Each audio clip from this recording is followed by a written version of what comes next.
Welcome to the source of commercial real estate, where we talk to the experts in commercial real estate so you can grow your business, find a competitive advantage, and use real estate to live the life that you want. I am your host, Jonathan Hayek. I'm a former public school teacher who found financial freedom through residential real estate investing, and now I invest in commercial properties, particularly small industrial. And today I am talking with Sam Rockaway. Sam is the Senior Vice President of Sales at REDCOM. REDCOM is a fully integrated design and construction firm based out of New Jersey. He has over 30 years of sales and entrepreneurial experience. He's founded and sold private businesses, and now he's transitioned into the construction industry. Sam, thank you so much for joining me. How are you doing today? Thank you for having me. Appreciate the opportunity. Well, you bring a ton of experience in business and construction to the conversation.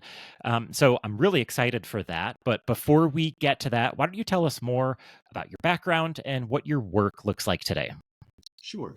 So I have I graduated from college with a degree in accounting, and I worked in the pharmaceutical and medical device industry for many years. And 9/11 changed that, of course.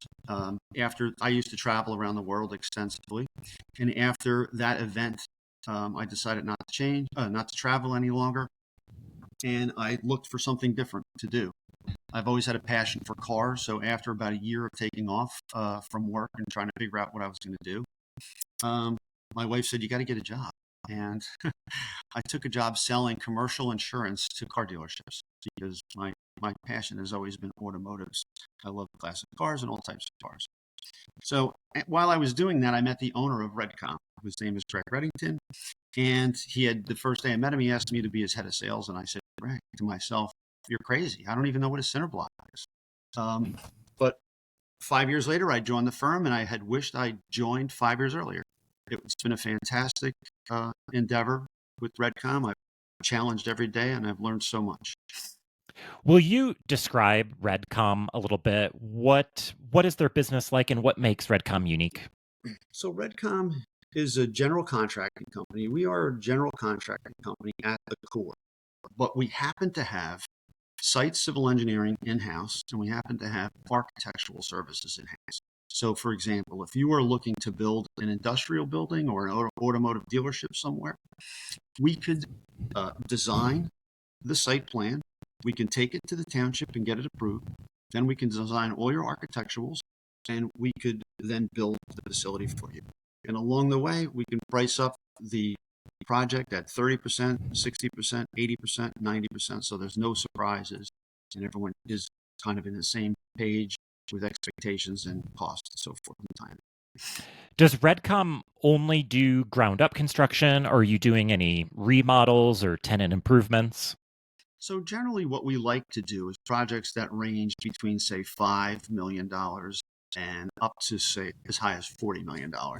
So we do renovations, we do ground ups, and we do small jobs. This last year was a very challenging year, and because of interest rates were high. So we did things we normally wouldn't do. We did a lot of $3 million jobs. We did a lot of $1 million jobs. But we also have 50 employees that count on us, and we wanted to make sure everyone had work and something, a paycheck. Will you talk more about maybe the advantage of being as integrated as you are, having engineering and architecture and the GC all under one roof? Can you talk a little bit more about why that's an advantage? Yeah, sure. So the advantage in my view is that when someone's going to buy raw land or there's an existing building on the land, they have no idea of knowing, without hiring an engineer, what the buildable yield can be, what the zoning constraints are, what the rules and regulations are. So they have to tie it up. And when they tie it up and they have to hire an engineer, they have a short duration to figure those answers out to see if they want to move forward. So in-house, what we can do very quickly is our engineers, we have 8 engineers, they can jump on this and get right into it. And at the same time, the architects can start to do a layout for the people and our estimators at the same time, and our construction team at the same time could get a price together, not a contractable price, but a price good enough for pro forma to let the buyers of the real estate know if the deal is going to pencil for them before their due diligence expires. And all the tests at the same time could be done too. So we have several trains moving at the same time to get this done. I see a ton of value in that. And speaking from experience, I've never developed anything from the ground up, but I have investigated it a couple times, and I am a DIYer to a fault. And Okay. so, I was investigating this. I was, some multifamily at some point, and then some industrial at another point. And so, I'm on the phone. I'm calling GCs and architects and engineers, and I didn't know how the process worked. And so, Right. I'd I'd call a GC and ask for pricing, like, generally, what's the price per square foot going to cost for this type of structure? And they can't give you an answer. They have no clue. They're like, well, we need plans in order, and then once we have the plans, then we can kind of give you an idea. And then you go, to an architect, and of course an architect wants a bunch of money to Yep. develop plans, and they have to work with an engineer, and then there's a bunch of back and forth because the architect needs to understand how things like how the water is going to drain, how storm water is going to fall, and Right. things like that. And so having everybody working together just makes a ton of sense from the investor side.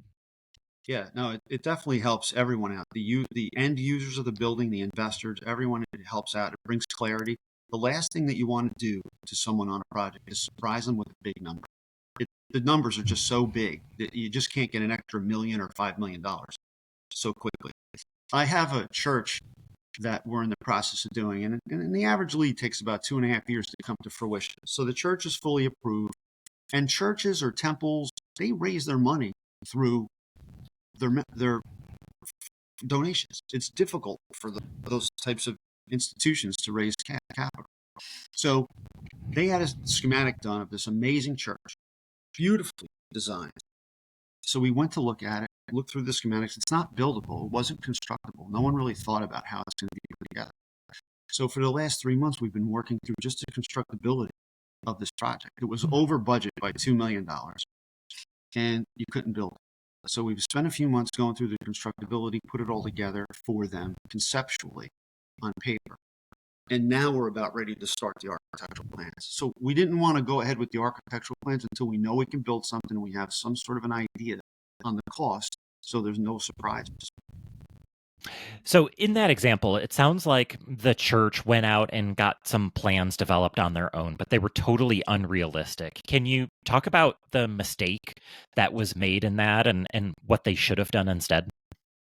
Sure, I'd be happy to. So what happens is they hire they we so they I knew about what they were going to do. They said we're going to hire a specialist that just designs churches because we want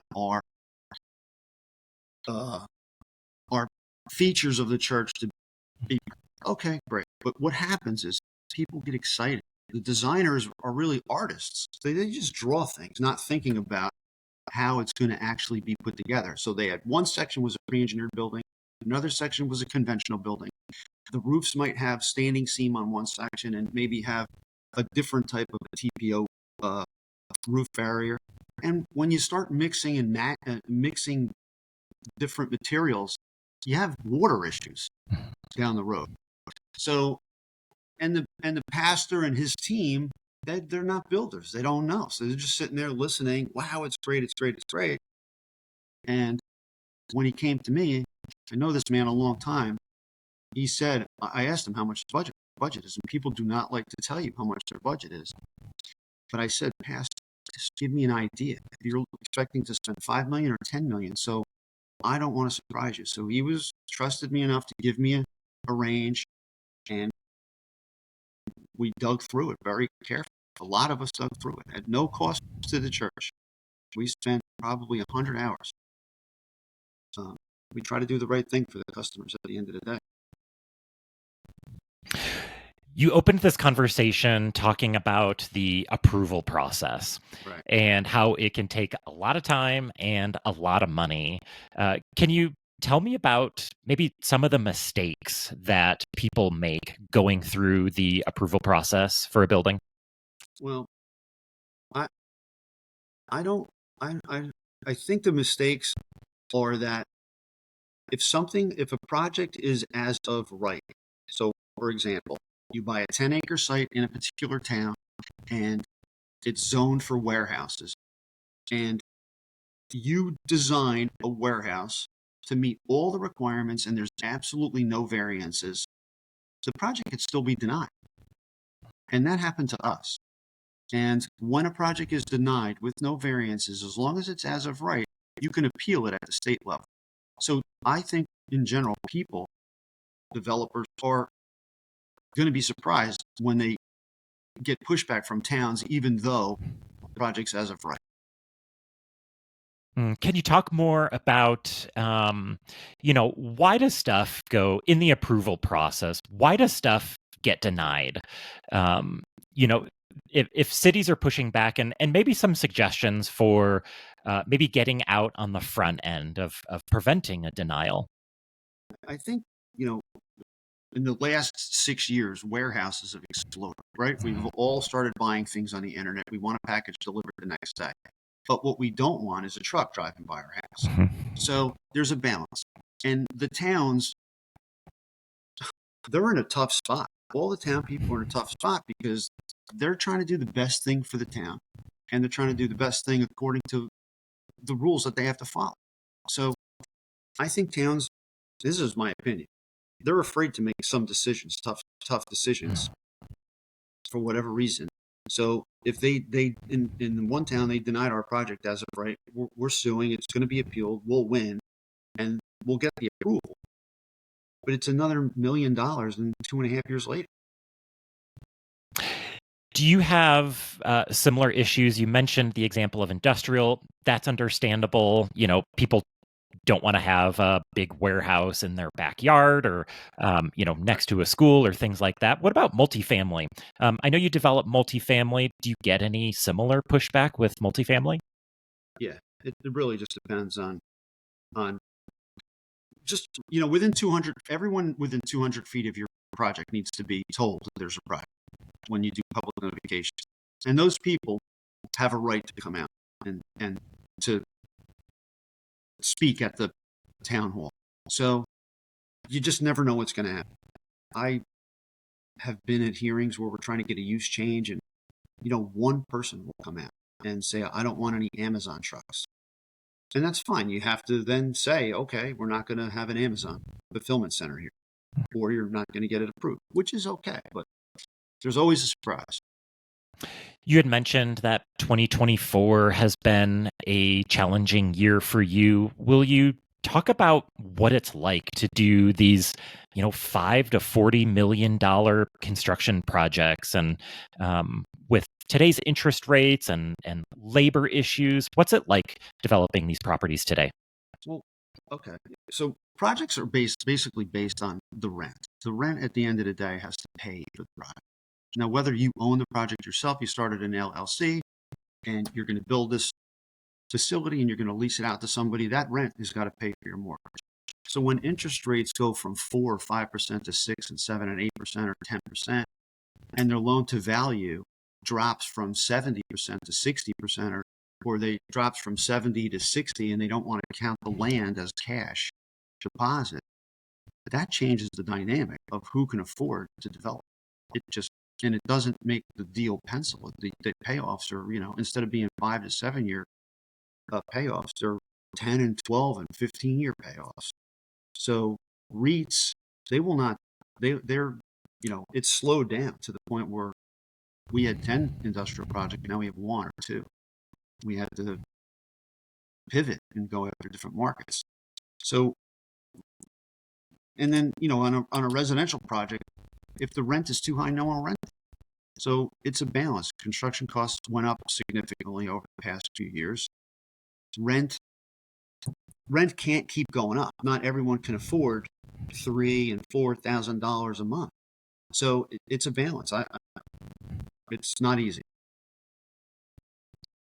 What do you wish, that story you told about working with the church pastor, and that to me says that there's maybe a certain amount of distrust between investors, or in that case, as a property owner, or the person responsible for the property, between the investor and the property owner and the GC, there's this idea that the GC, the architect, whomever, they're out to get me. They want to know what my budget is, because, oh, look at that, it's going to come in right at the top of my budget, and then I'm gonna get the deal. What do you wish that investors or property owners would know about the construction process that we don't know or don't understand? I think the most important thing is that the price that is on the contract from day one is not going to be the price at the end of the job. It's going to be a different number.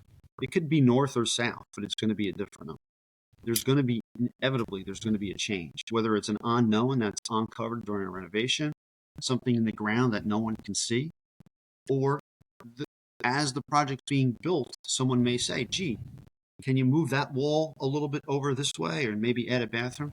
So that comes up normally. So I think when someone tells me I only have $5 million, or whatever the number is, 6 million, 5 million, 8 million, and no more for this project, I I kind of say to myself, they're probably not a good fit for us, because it's not going to be that price, and it could be significantly different.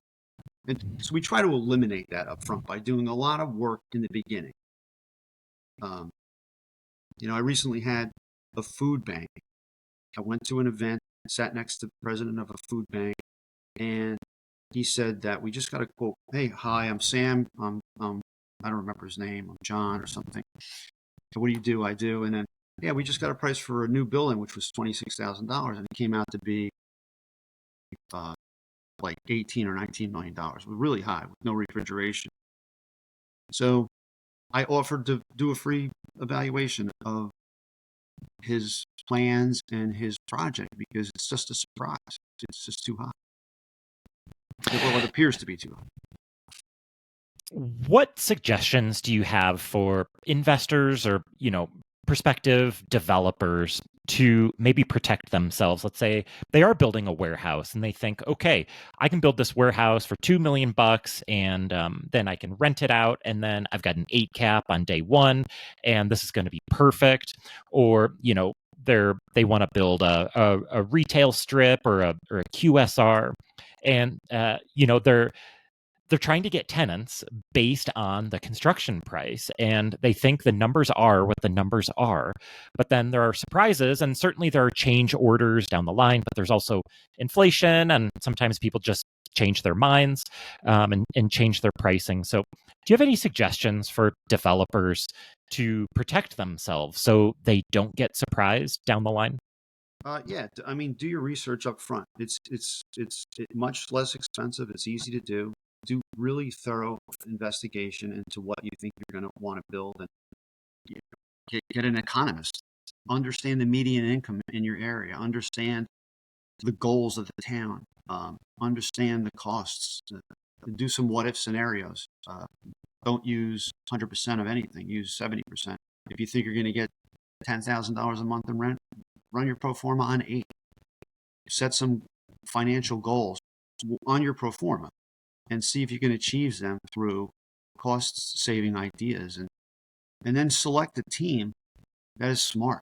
It, I lost a deal last year that I worked on for a year. It's my fault I lost the deal, but I don't want to admit that it's my fault. I know it is, but I'm saying I start questioning who's on my team. Should I get a different attorney?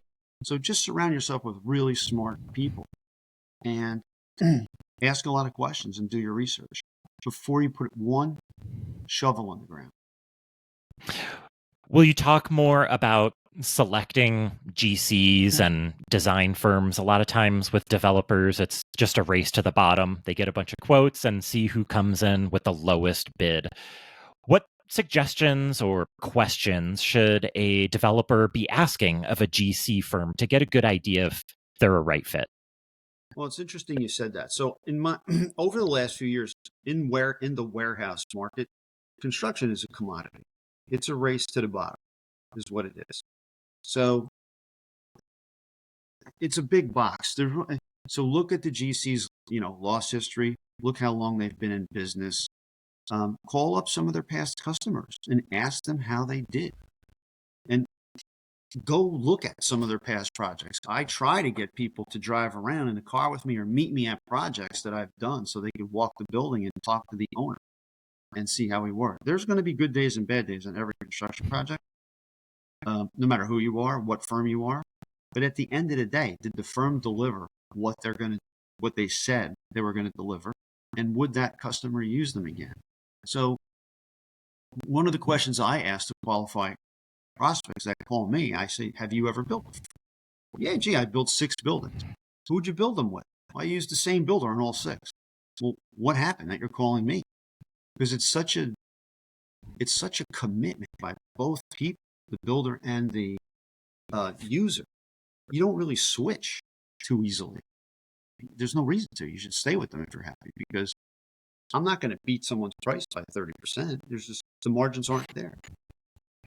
You mentioned a second ago, I think you said the phrase loss history when talking with a GC. What does that mean? Their claims. Just see if there's any so the GC. So we're a design firm. So we have in-house architecture, engineering, and construction.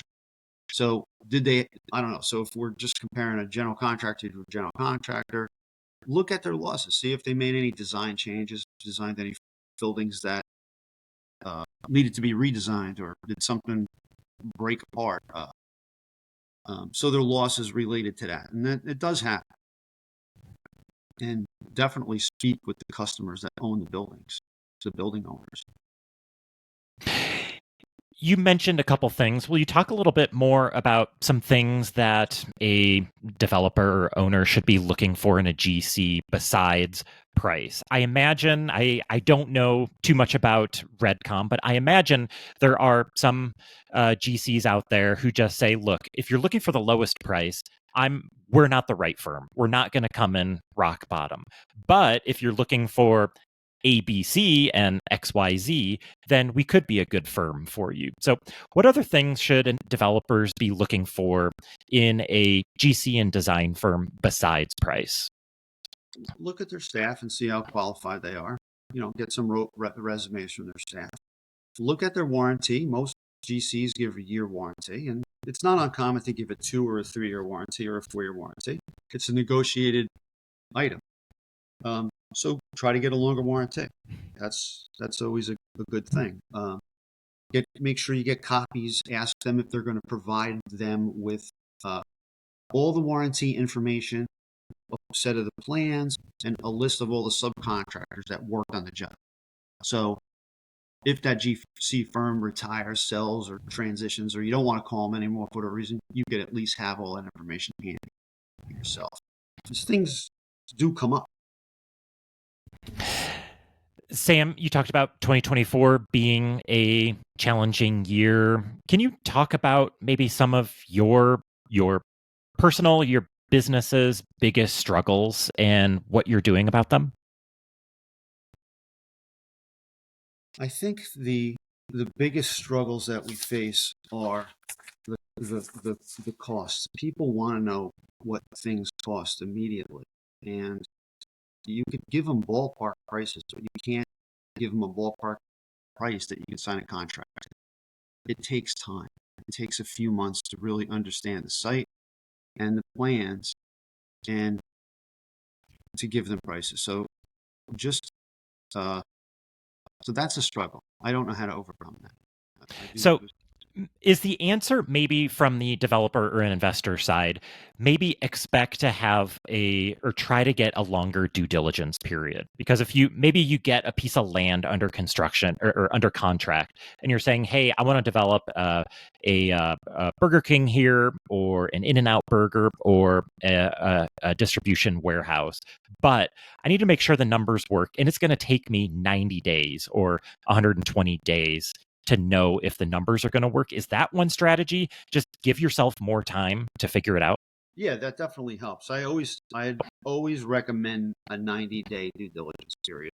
It takes about 6 weeks to get a survey. So that one item alone takes a long time. And the survey is going to tell them, you get a survey with topographical on it with topo, and it's going to be able to tell them if there's an import and an export. And an import on a 10-acre site could be $500,000. So that's worth knowing. That can swing your pro forma. Also, knowing if you can get water to the site. Water may not be around, but it's not an answer you can get overnight. It's an answer that takes a month to get, and that's another $500,000 to $1 million if you can't get water. So, yeah. And I would imagine, you mentioned a question that you ask a potential client is, have you ever developed a project before?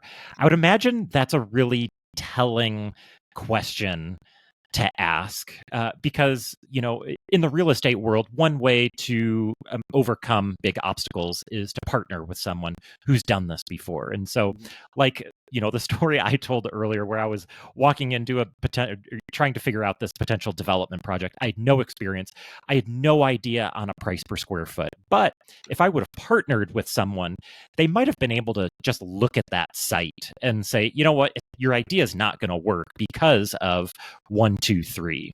And so I would imagine working with inexperienced people brings an extra set of challenges. Yeah, that's why I said surround yourself, get a good team, have a smart team with you. I don't work in the retail industry that often, and I was looking to purchase a retail site down in South Jersey, and I asked a broker, an experienced broker, to help me with this, and they did a void analysis for me. So within 5 minutes, I knew this was not going to work. I didn't spend one penny. Will you tell me more about what a void analysis is? So from a retail perspective, this void analysis, I was looking at a site down in Egg Harbor, New Jersey, and the void analysis essentially from where my site is went a couple of miles in each direction, in a big radius, and it told me what was there, what wasn't there from a retail perspective. And then we look at the number of people in the area, so we would know what we could fill it with, but there's just not enough people there, so it didn't work. Yeah, really valuable just to have someone really experienced and knowledgeable on your side, like that broker. You said they did it in 5 minutes. I think, I think there's software out there that can do that. If if you want to build a dialysis center or a Burger King or something, they can look and see if that's going to be a good match for you. That makes a ton of sense. Sam, where do you see opportunity today, either as a GC and design firm or from the investor side? Where do you see opportunity moving forward? I see it. There's a lot of opportunity still in acquiring land and development. There's a lot. I love that. I'm very passionate about it. I'm going to continue to do it until I can't do it any longer. I think just construction overall, depending on the industry that you're working in the industrial, it's a commodity, but in the automotive industry, in the commercial industry or healthcare, it's not a commodity. It's a skill set that you need, and there's a lot of opportunity that's going to continue. Sam, you've had a wealth of experience in sales and entrepreneurship over the last 30 years. Are there any overarching lessons or themes that you can take away that have led to your success over the last 30 years? My personality, I don't like putting things off. I don't procrastinate. I work. I'm a hard worker. I'm not afraid to dig in and get my hands dirty and do what it takes to get the job done. And my team is the same way. So the team at REDCOM that I have with me is the same as I have. So we work Saturdays, Sundays, we might be off on a Tuesday. We just do what we got to do to get something done. Sounds like grit and perseverance, and those things are valuable no matter what you're doing. Sam, thank you so much for joining me today. If people want to connect with you, learn more about REDCOM, where would you like to send people? To my LinkedIn account. That would be the best place. Great. Sam, thank you so much for joining me. Yeah, thanks so much for having me. Appreciate it. Have a great day.